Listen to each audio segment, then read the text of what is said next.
우리 지난주까지 이제 변화산의 사건, 정말 이 마가복음의 정중앙에 우뚝 서 있는 봉우리와 같은 사건이다라고 했었어요.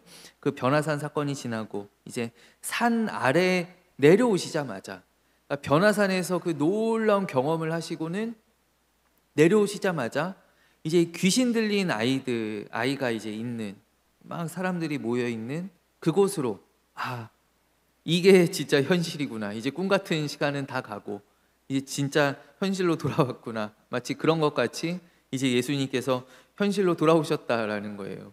저도 예전에 이렇게 군에서 한 번은 하루는 휴가 복귀를 했는데, 휴가 복귀한 날 밤에 비상이 걸려가지고 저는 이제 위병소 지나서 이제 막사 들어갔는데 다 뭐 군장을 싸고 막 난리가 나 있는 거예요. 그래서 저도 휴가 복귀하고 뭐 짐도 못 풀고 그냥 거기 껴가지고 막 위장 크림 바르고 막 군장 싸고 막 이랬었던 그런 기억이 나는데, 마치 그런 상황인 것이죠. 이 변화산에서 이 정말 놀라운 천국을 경험했잖아요. 정말 이 땅에 임한 그 하나님의 나라를, 그 아직 살아있는 모세와 또 엘리야를 만나고 정말 예수님의 그 놀랍게 정말 인자와 같이 변화되는 그 변모된 모습을 보았는데, 제 아들이 보았는데, 예수님 그것을 경험하였는데, 딱 내려오니까 이제 이전과 다를 바 없는, 오히려 더 심한 그런 귀신 들린 아이가 있는 곳, 불신이 가득한 곳, 그곳으로 예수님과 제자들이, 베드로와 요한과 야고보가 내려오게 되었다라는 것이죠. 한 아버지가 이제 아들을 데리고 왔는데 제자들이 도저히 이 귀신을 쫓아내지 못하고 있는 그런 상황입니다. 그런 상황 가운데 예수님께서 탄식하면서 말씀하시기를, 믿음이 없는 세대여라고 말씀하세요. 오늘 예수님의 말씀이 믿음이 없는 자들아라는 게 아니었어요. 얘들아, 너희 도대체 믿음이 없느냐? 그런 것이 아니라 예수님께서는 그 범위를 넓히시는데, 어떤 거기에 있는 믿음이 없던 사람들, 뭐 예를 들어서 아버지나 아니면 모인 군중들이나 또 심지어 이 제자들도 믿음으로 인해서 책망을 받죠. 이 제자들이나 그것을 더 뛰어넘어서 이 전체 세대를 아우르시면서, 야, 이 믿음이 없는 세대야. 이 믿음이 없는 세대들아. 내가 언제까지 여기서 이렇게 있어야 되느냐. 예수님께서 탄식하시는 장면을 우리가 보게 됩니다. 이 마가복음 9장의 이 이야기가 이제 보시면 마태복음에도 또 누가복음에도 병행 본문이 있습니다. 같은 이야기가 있습니다. 근데 누가복음에 보면, 누가복음은 이 이야기 가운데 예수님께서 그들을 가리켜 뭐라고 말씀하시냐면 믿음이 없고 패역한 세대여라고 말씀하세요. 믿음이 없고 패역한 세대요. 근데 이 예수님께서 이 쓰신 이 용어를 우리가 생각해 본다면 이게 어디에서, 구약에서 등장하는 이제 표현인데, 언제 등장하냐면 신명기에 나와요. 신명기에 이제 불순종하고 굉장히 완악한 그 이스라엘 백성들을 가리켜서 모세가 하는 말이거든요. 모세가 이 믿음이 없고 패역한 세대요. 패역한 너희, 반역한 너희들은 들으라, 막 이러잖아요. 광야에서 믿음 없이 행하는, 불순종하는 그 완악한 이스라엘 백성들에게 이 믿음이 없고 패역한 세대여라고 이야기합니다. 하나님의 백성인 이스라엘이지만, 그러나 이 광야를 이렇게 지나면서 그들의 보여지는 모습들이 어떤 믿음이 없는 이방 민족들과 조금도 다르지 않은 그런 모습들을 보여줬다라는 거예요. 마찬가지로 오늘 예수님께서 동일한 표현으로 이 모인 사람들, 또 이 전체 세대를 아우르시면서 책망하시는 것은 무엇이냐면 예수님께서 택하신 제자들까지도 예외가 아니라는 것이죠. 이 정말 불순종하고 완악하고 도무지 믿지 못하는, 예외가 없다라는 거예요.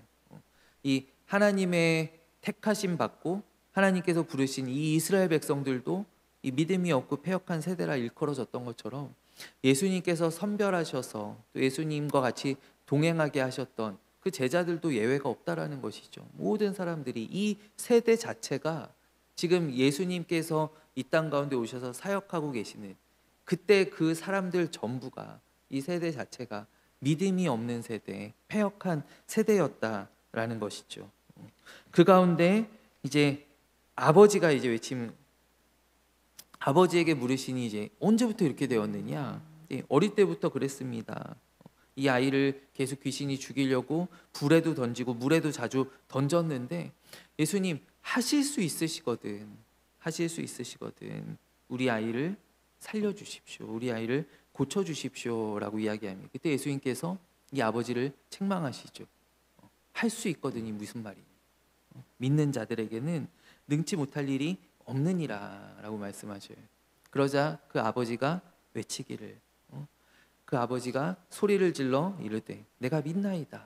나의 믿음 없는 것을 도와주소서라고 합니다. 우리가 기도할 때에도 많이 인용하는 그런 표현인 것 같아요. 저도 그렇고요. 저도 하나님 제가 믿음이 부족합니다. 제가 믿음이 연약합니다. 나의 믿음을 도와주십시오. 나의 믿음 없는 것을 도와주십시오. 저도 그렇게 기도할 때가 많이 있거든요. 이 아버지의 외침에 담긴 의미는 이것이죠. 나에게는 충분한 믿음이 없지만 예수님 그래서 죄송하지만 그래도 불쌍히 여기시고 고쳐주십시오라는 그 표현입니다. 예수님 죄송합니다. 내가 믿음이 부족합니다.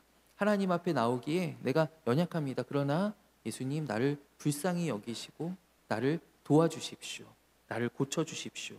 그러니까 이 아버지의 이 표현 가운데에는 예수님께 능력이 있을 뿐만 아니라 예수님께서 나와 나의 아들을 불쌍히 여겨주시는 그 긍휼의 마음도 똑같이 있음을 이 아버지가 고백하는 거예요. 이 아버지의 고백은 예수님 고치실 수 있습니다. 예수님 능력을 믿습니다. 근데 그 능력뿐만이 아니라 우리를 향하신 그 예수님의 마음까지도 이 아버지가 의지하고 그것을 인정하고 나아가는 것이죠. 예수님 우리를 불쌍히 여겨주십시오. 우리에게 자비를 베풀어 주십시오. 긍휼을 베풀어 주십시오. 그리고 우리 아이를 고쳐주십시오라고 하는 그 고백이죠. 정말 아버지의 절절한 고백이고 또 사실 위대한 믿음의 고백입니다. 예수님께 나오는 사람들이 확실한 믿음을 가지고 나오는 사람들이 있습니다. 예를 들어서 중풍병자 친구를 메고 온 그 4명의 친구들, 그들에게는 확실한 믿음이 있었어요. 예수님 앞에 어떻게든 데려다 놓기만 하면 고쳐주신다. 확실한 믿음이 있었죠. 그래서 인파를 뚫고 그들이 지붕 위에 가지고 데려가서 지붕에서 달아내리잖아요. 확실한 믿음이 있었어요. 혈루증에 걸린 여인도 마찬가지였어요. 예수님께 나올 때 확실한 믿음이 있었어요. 그렇지 않았다면, 그가 반신반의했다면 위험을 감수할 수 없죠. 그가 예수님께 나오는 그 길 자체가 굉장한 위험이었거든요. 막 남자들을 이렇게 해치면서 사람들과 접촉하면서 나오는 것 자체가 굉장히 율법을 어기는 일이었고 부정이 여겨질 만한 그런 일이었는데, 그러함에도 그 여인이 그렇게 나갔던 것은 확실한 믿음이 있었다라는 거예요. 내가 예수님의 옷자락만 만져도 나을 것이다, 나을 수 있을 것이다 라고 확실한 믿음이 있었다라는 거예요. 그러나 오늘 이 아버지처럼, 사실 그렇다면 여러분 우리는 어디에 더 가깝습니까? 저는 이 아버지한테 더 가까운 것 같아요. 이 아버지처럼 믿고 싶지만 믿고 싶은데 근데 믿음이 부족한 사람들도 있지 않겠느냐라는 거예요. 내가 말씀을 들을 때는 또 용기가 생기는데 또 막상 세상에 나가면 될까 싶고, 이런 것들이 우리의 모습일 때가 많이 있잖아요. 저의 모습일 때가 많이 있거든요. 우리가 예수님을 믿는다라고 믿지만 사실 우리 안에 계속 불신이 생겨나는 것도 사실이에요. 우리가 살아가면서 계속 불신이 이렇게 생겨나요. 그래서 모든 이 믿음의 사람들의 마음 가운데는 믿음과 불신이 동시에 있는 것 같아요. 이게 어떨 때는 믿음이 이 불신을 삼킬 만큼 또 커져서 우리가 막 담대하게 또 막 기뻐하면서 막 열심히 봉사하면서 또 그렇게 또 믿음 생활 할 때가 있고, 또 어떨 때는 또 이 믿음이 작아지고 이 불신이 커져서 막 슬럼프에 빠지고 막 교회 나오기가 싫고 막 그럴 때가 있잖아요. 우리는 삶 가운데 늘 이 믿음과 불신이 공존하거든요. 믿음과 불신 사이에 이 긴장이 있다라는 거예요. 그럴 때 우리가 어떻게 해야 하는가? 오늘 이 아버지의 부르짖음과 같이 우리 주님의 도우심을 구해야 한다라는 것이죠. 주님, 나의 믿음을 도와주십시오. 나의 의심하는 마음을, 또 나의 연약함을, 나의 넘어짐을, 내가 세상 가운데 또 실수함을, 내가 잘못함을 주님 용서하여 주십시오. 용납하여 주십시오. 아니면 불쌍히 여겨 주십시오. 그리고 내가 장성한 믿음에 이를 수 있도록 주님 나를 도와주십시오. 내 믿음이 자라나게 해주십시오. 내가 더 기도하게 해주십시오. 우리는 이 믿음 생활에 있어서 주님의 도우심이 절대적으로 필요한 사람들이다라는 거예요. 믿음 생활은 내 힘으로 하는 게 아니에요.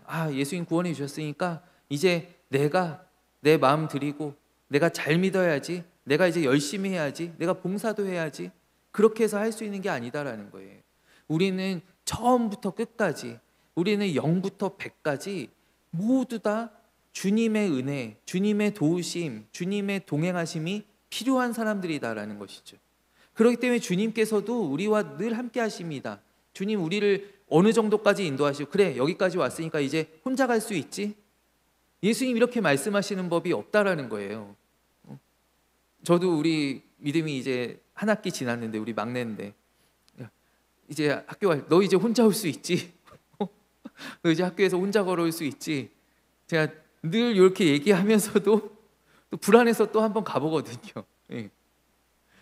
우리 주님은 나를 혼자 버려두시는 법이 없다라는 거예요. 근데 목사도 마찬가지예요. 야, 너 이제 안수 받았으니까 너 이제 네가 좀 잘해봐라. 네가 좀 말씀 연구도 알아서 하고 좀 설교도 좀 네가 이제 잘 해볼 때 되지 않았니? 그만큼 했으면. 예수님 절대 이런 법이 없으시다라는 것이죠. 예수님 끝까지 우리를 붙들어 주시고 끝까지 우리와 동행하시고 끝까지 우리를 도와주시는데, 문제는 내가 할 수 있다라고 여기는 내가 문제예요. 내가 문제. 예수님 이제 이만해. 제가 이제 벌써 신앙 경력이 제가 벌써 어언 40년입니다. 예수님 제가 몇 대째인데요 지금. 예수님 제가 안수 받은 지가 벌써 몇 년째인지 아십니까? 혼자 할 수 있다고 생각하는 우리가 문제라는 거예요. 내가 문제라는 거예요. 우리는 주님 앞에 이렇게 겸손한 기도, 또 우리는 끝까지 우리의 평생에 우리 주님의 그 도우심의 손길을 구하는 기도를 우리가 드려야 합니다. 우리는 주님의 도우심이 필요한 사람들이고, 그것이 우리의 삶뿐만이 아니라 우리의 믿음에 있어서도 결코 예외가 없다라는 것이에요.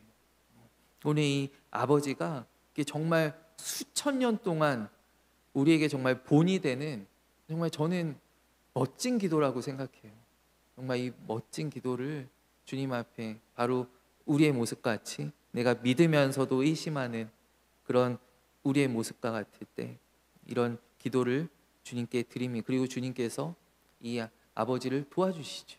이 가정을 주님께서 도와주시죠. 그리고 이제 귀신이 나간 후에 이제 집에서, 이제 예수님과 집에서 보통 제자들과 이렇게 은밀하게 대화하실 때가 있어요. 근데 제자들이 이렇게 얘기합니다. 왜 우리는 쫓아내지 못했습니까? 근데 오늘 이 이야기가요, 오늘 이 산 밑에 귀신 들린 아이를 쫓아내는 이야기가 이렇게 해석되는 경우들이 좀 있어요. 어떤 경우냐면, 말하자면 이번 귀신은 좀 급이 높은 귀신이다라는 거예요. 레벨이 높아서, 그래서 예를 들면 제자들은 다룰 수 없는 귀신, 예수님만 다루실 수 있는 귀신, 이렇게 해석되는 경우들이 있더라고요. 이렇게 해석하는 경우도 있어요. 저는 받아들이지 않는데 그런 해석들이 있더라고요. 그러면서 이제 보니까 사실 이 제자들은요, 귀신을 제어하는 권능을 이미 받은 제자들입니다. 그러니까 못하는 제자들이 아니다라는 거예요. 이 앞에 이 마가복음만 봐도 마가복음 6장에 예수님께서 이 제자들을 둘씩 짝지어서 파송하시면서 그들에게 귀신을 제어할 수 있는 권능을 주셨어요.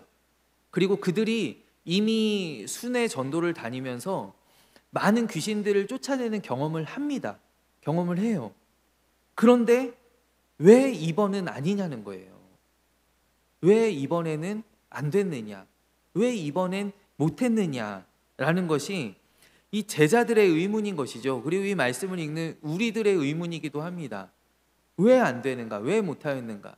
그래서 오늘 보면은 예수님께서 이 귀신을 쫓아내실 때 듣지도 못하고 말 못하게 하고 듣지 못하는 귀신아, 그러니까 말 못하고 못 듣는 귀신아, 이렇게 예수님께서 부르시면서 쫓아내시거든요.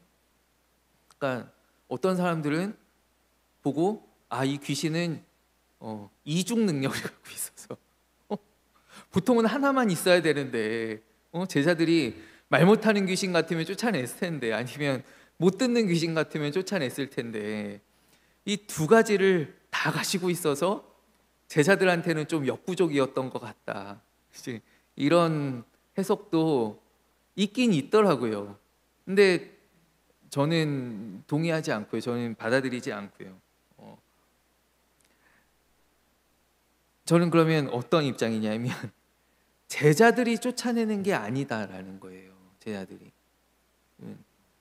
우리가 흔히 할 때, 그러니까 이렇게 하면은 사실 믿음의 문제라는 거는요, 저는 물론 믿음의 정도들이 있긴 합니다. 우리가 연약한 믿음이 있고 장성한 믿음이 있습니다. 근데 그게 딱 그 연약함과 장성함을 나타내는 어떤 믿음의 척도라고 하는 것은, 제가 성경을 통하여서 제가 주장하는 바는, 저는 인내할 수 있는 힘이다라고 생각해요. 능력이 아니다라고 생각해요. 우리는 흔히 능력이 어떤 믿음의 척도인 것처럼, 그러니까 오늘 이야기처럼 더 능력 있는, 더 힘센 귀신을 쫓아낼 수 있는 능력, 더 중한 병을 치료할 수 있는 능력, 어떤 치유의 은사 가운데 어떤 사람은 감기만 낫게 하고 어떤 사람은 암을 고치는, 그러면 그게 믿음이 어떤 그레이드가 나뉘는 것이냐, 믿음이 이 사람 더 좋고 더 안 좋은 것이냐? 아니, 전 그렇지 않다라고 생각해요. 오히려 능력으로 보여지는 것들은 초신자 때 나타나는 경우들이 더 많아요. 여러분 한번 생각해 보세요. 우리가 초신자 때 더 굉장한 경험들을 하는 경우들이 많습니다. 우리 선교사님들도 예를 들어서 처음 이제 갔을 때 막 능력들이 나타나는 경우들이 있어요. 그러면서 막 사람들이 막 모입니다. 하나님께서 그렇게 부어주실 때가 있어요. 그러면 그때는 내가 믿음이 좋았고 지금은 내가 믿음이 더 안 좋냐? 그렇지 않다라는 거예요. 능력은 전적으로 하나님께 달려 있는 거예요. 그러니까 나에게 속한 게 아니다라는 것이죠. 그러니까 내가 믿음이, 이거는 마치 저희 무당들 같은 그런 이야기가 아니다라는 것이죠. 내가 더 센 귀신을 섬기고 나는 더 많은 것을 알고 난 더 많은 것들을 행할 수 있고, 그런 종류가 아니다라는 거예요. 믿음은 있느냐 없느냐의 문제이고 사느냐 죽느냐의 문제이지, 이 믿음이 나타나는 그런 능력이 내가 이제 믿음이 2레벨로 올라갔어. 우리 이제 게임 같은 거 하면 나는 드디어 10레벨 달성했어. 막 이런 그런 믿음이 아니다라는 거예요. 오히려 믿음이라고 하는 것은 저는 견딜 수 있는 힘에 있다라고 생각해요. 우리 믿음이 어떤 장성하였다, 더 성숙하였다라고 말할 수 있는 것은 내가 이렇게 요동치지 않고 내가 잠잠할 수 있는, 내가 어려움이 왔을 때, 내가 또 뭔가 정말 기쁜 일이 있을 때 내가 거기에 하나하나 내가 일일이 반응하지 않고 거기 일희일비하지 않고 내가 잠잠히, 마치 저 야고보서에 나오는 저 파도가 막 치는 그 바다 가운데 굳건히 버티고 있는 그 바위와 같은 믿음이 인내하는 믿음이고 좋은 믿음이다라고 야고보가 이야기하거든요. 근데 우리는 보통 바다에 가면은 뭐가 보입니까? 우리는 파도가 보입니다. 파도가 와 저기까지 솟았어, 대단하다, 막 하얀 거품이 쫙 일어나면 저 대단하다. 근데 성경은 오히려 우리에게 이렇게 말씀해요. 저 파도를 보지 말고 저 파도를 견뎌내고 있는 바위를 바라보라라는 거예요. 바위를. 그래서 그것이 저는 좋은 믿음이다라고 생각을 해요. 저는 그렇게 믿습니다. 그래서 이 제자들이 어떤 믿음의 아직 단계가 낮아서 어떤 예수님께까지 이르지 못해서 그래서 그랬다라는 것은 아니라고 생각을 해요. 그러니까 저나 여러분들이나 저는 여러분들의 믿음이 저보다 훨씬 좋다라고 생각하고 어떤 목사의 뭐 그레이드나 어떤 장로님 그레이드나 집사 권사님 그레이드가 있는 게 아니다라는 거예요. 그러면은 무엇이냐? 오늘 제자들이 예수님께 묻습니다. 예수님, 도대체 우리는 뭘 더 해야 됩니까? 내가 이 귀신을 쫓아내기 위해서 내가 뭘 더 얹어야 되게, 뭘 더 훈련해야 합니까? 내가 어느 정도까지 나아가야 합니까? 라고 할 때 예수님께서 제자들에게 하신 대답은 오직 기도입니다. 오직 기도.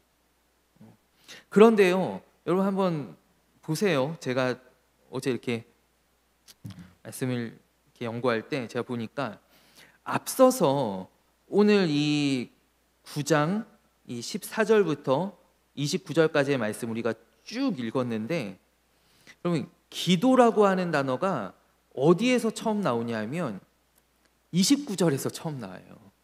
29절에서. 앞에는 14절부터 28절까지 기도에 대한 언급이 전혀 없어요. 전혀 없어요. 그리고 앞에서 보면은 예수님께서 믿음에 대하여 계속 말씀하시거든요. 야, 믿음이 없는 이 세대요. 내가 도대체 언제까지 참아야 되느냐? 내가 도대체 언제까지 너희와 함께 할 것이냐? 그리고 이 아버지와의 대화 가운데에도 할 수 있거든이 무슨 말이냐? 믿는 자들에게는 능치 못할 일이 없느니라. 그러자 이 아버지도 또 예수님께 예수님 붙잡고 또 간구하기를, 예수님, 내가 믿음이 없습니다. 내가 믿음이 연약합니다. 나의 믿음 없는 것을 불쌍히 여겨주십시오. 나의 믿음 없는 것을 도와주십시오라고 합니다. 그러니까 이때까지 이 앞에 전부 다 이 이야기가 믿음에 관한 이야기예요. 믿음에 관한 이야기. 이 믿음이 없는 세대들아, 믿음이 있으면 능히 쫓아낼 수 있고 믿음이 없으면 할 수 없는 것이 없는데 왜 믿지 못하느냐? 믿음에 대한 이야기. 그리고 29절에 예수님께서 뜬금없이 기도밖에 없다라고 말씀하시는 거예요. 기도밖에 없다.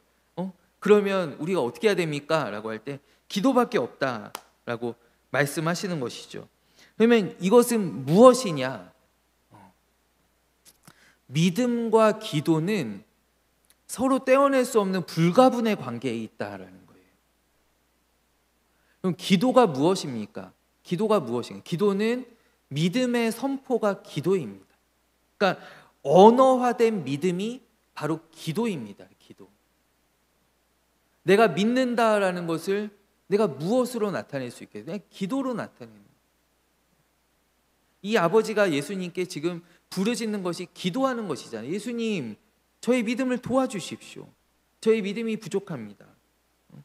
믿음의 선포가 곧 기도다라는 사실이에요. 그렇다면 주님께서 우리에게 주신 권세, 여러분 이 제자들은요 이미 능력을 받은 제자들이었어요. 귀신을 쫓아낼 수 있는 그 권세가 있었어요. 근데 그 능력을 유지할 수 있는, 그 능력을 지속할 수 있는 방법이 무엇이냐? 그 방법은 오직 기도밖에 없다라는 거예요. 오직 기도밖에. 오직 기도로만이 예수님께서 주신 그 능력, 그 권세, 그 힘을 내가 계속 얻을 수 있다라는 것이 오직 기도만이. 그리고 우리나라에 우후죽순 생겨나는 그 이단들을 보면은 이단들이 물론 처음 태생부터 그런 것도 있지만 또 개 중에는 처음 나올 때는 보통 이렇게 이단 교주들이 전도사님들이 많아요. 이렇게 전도사 때 뭔가 능력이 나타나는 거예요. 내가 기도하니까 막 신방했는데 병이 낫는 거예요. 막 귀신이 쫓겨나는 거예요. 그럼 사람들이 막 옆에서 우와우와하고 막 나도 기도해 주세요, 나도 기도해 주세요 이러면서 막 모이기 시작하는 것이죠. 그러면서 이제 교주가 되는 경우들이 꽤 있거든요. 꽤 있거든요. 처음에 그 능력을 저는 부인할 수는 없을 것 같아요. 처음에 그 나타났던 많은 증인들이 있고 근데 문제는 무엇이냐면 기도하지 않았다라는 것이죠. 기도하지 않았다라는 것은 무엇이냐면 그 능력이 주님으로부터 온 것임을 인정하지 않았다라는 거예요. 그래서 결국 능력을 잃어버리고 사기 쇼가 되어가는 거죠. 나중에는 다 뭐 이렇게 병자인 척 하는 사람들이 나와가지고 갑자기 다리가 이러면서 벌떡 일어나잖아요. 이런 사기 쇼들로 되는 것들이 그 능력을 잃어버리기 때문이에요. 그 능력을. 그리고 자기가 교주가 돼서 자기가 그 난리를 피우고 있는 것이죠. 여러분, 우리가요, 주님께서 땅과 하늘의 모든 권세를 우리에게 주셨다라고 할 때 그 믿음을 내가 계속 끝까지 가지고 갈 수 있는 그 힘이 어디로부터 오느냐 하면 바로 기도에서 온다라는 사실이에요. 끊임없이 내가 고백하고 하나님이 나의 왕이심을 고백하고 나의 연약함을 고백하고 그 가운데 하나님의 능력을 힘입고 또 주님의 일들을 감당하고 이 모든 것들, 그래서 이 믿음과 기도가 불가분의 관계다라는 것입니다. 그러니까 예수님께서 뜬금없이 이렇게 말씀하신 것이 아니라 제자들이 예수님, 그렇다면 우리가 이 귀신 쫓아내기 위하여서 우리의 믿음을, 우리가 전에는 되었는, 이 제자들의 질문은 이것이죠. 우리가 전에는 됐었는데 왜 지금은 안 되는 것입니까? 라고 할 때 예수님께서는 이렇게 물어보시는 것 같아요. 너 기도하고 있느냐? 너 지금 기도하고 있니? 너 오늘 아침에 기도했니? 이렇게 예수님께서 마치 질문하시는 것 같아요. 기도하지 않고서는 그 능력이 그대로 이어질 리가 만무하다라는 것이죠. 여러분, 저는 또 어제 말씀한 이거는 그냥 제 사견인데요. 그냥 한번 들어보세요. 어제 제가 그러면서 말씀 나누면서 말미에 예수님은요. 예수님 정작 예수님 귀신 쫓아내실 때 예수님 기도 안 하셨거든요. 오늘 보시면 있잖아요. 예, 9장에 제가 읽어보면서 근데 예수님도 기도 안 하시는데 예수님께서 딱 그 귀신들이 아이를 딱 놓고 예수님 하나님께 딱 기도하시고 쫓아내신 게 아니잖아요. 예수님 그냥 선포하시고 명령하시고 그랬더니 귀신이 나가잖아요. 그러니까 제가 만약에 여기 제자였으면 저는 이렇게 물어봤을 거예요. 예수님도 아까 기도 안 하시던데요? 제가 이런 생각을 어제 해봤어요. 예수님도 아까 기도 안 하셨잖아요. 왜 우리한테만 하라 그러세요? 예수님은 안 하셔도 되고 저는 해야 되는 뭐 그런 거예요? 근데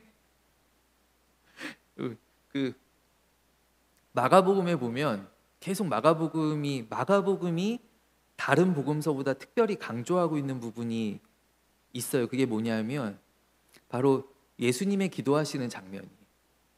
마가복음에는 계속해서 사이사이에 예수님께서 기도하시는 장면이 나와요.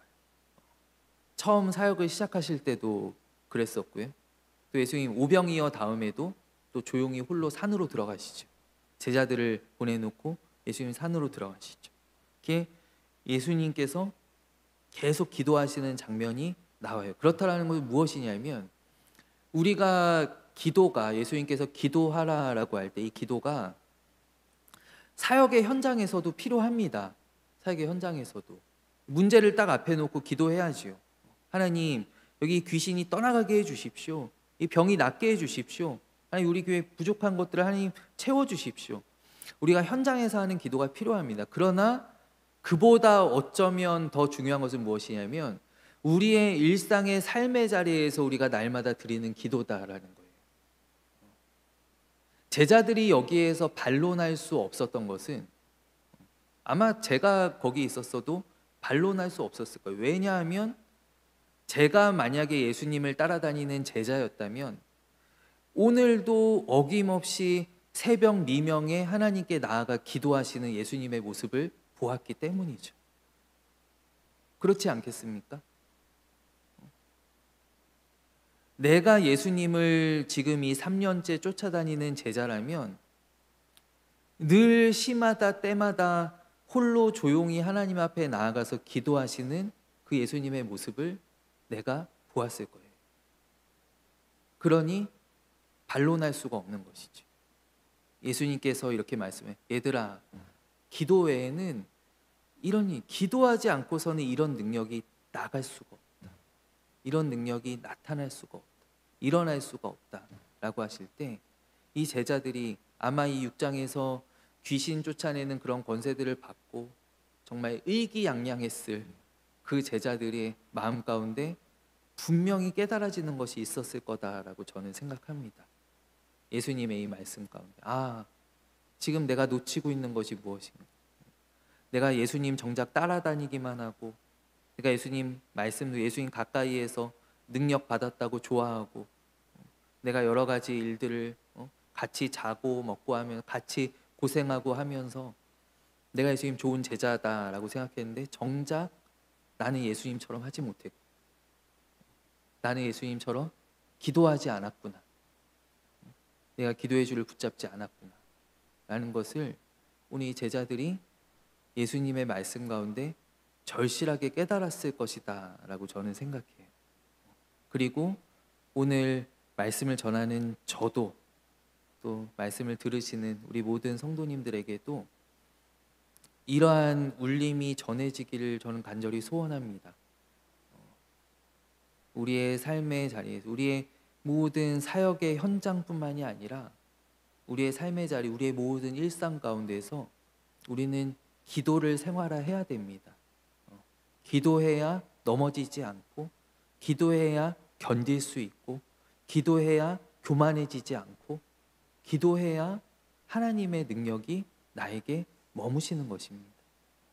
그래서 오늘 이제 또 우리는 주일 예배를 마치고 이제 다 돌아가는데, 우리의 모든 삶의 자리에서 우리가 기쁠 때나 슬플 때나 또 좋을 때나 어려울 때나 우리 늘 기도하며 또 이 믿음의 줄을 굳게 붙잡는 그런 은혜가 우리 모두에게 임하게 되기를 간절히 원합니다. 우리 함께 기도하겠습니다. 하나님 아버지, 오늘 이 마가복음의 말씀을 통하여서 우리에게 큰 깨달음 주셨음을 우리가 믿고 감사드립니다. 하나님, 우리의 믿음이 연약합니다. 우리 늘 믿는다라고 하면서도 또 불신이 우리 마음에 자리할 때가 얼마나 많이 있는지요. 하나님, 오늘 이 아버지의 기도와 같이 우리 기도합니다. 우리 나의 믿음 없는 것을 불쌍히 여겨주시고, 주님, 나를 도와주시옵소서. 믿음의 자리로 날마다 나아갈 수 있도록 주여 인도하여 주시옵소서. 하나님, 오늘 주님 말씀하십니다. 기도 외에는 이러한 종류가 나갈 수 없느니라. 하나님, 내가 혹시 교회 생활 열심히 하면서, 내가 봉사하면서, 내가 예배 잘 참석하면서 혹시 기도를 등한시하지는 않았던가요?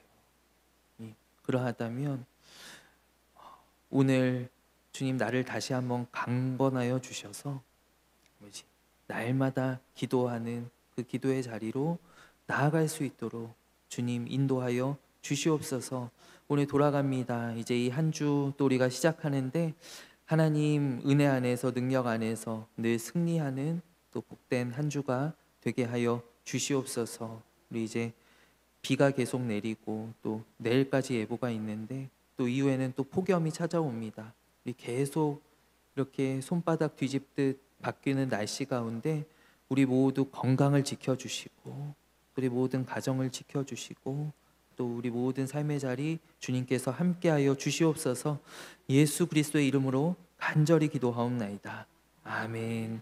이제는 우리 주 예수 그리스도의 은혜와 하나님 아버지의 사랑과 성령님의 교통하심이 오늘 우리 사랑하는 임마누엘 교회 모든 성도님들 한 사람 한 사람 그 머리 위에, 가정과 또 모든 기도 제목들, 모든 삶의 자리 위에 이제로부터 영원까지 함께하옵시기를 간절히 축원하옵나이다. 아멘.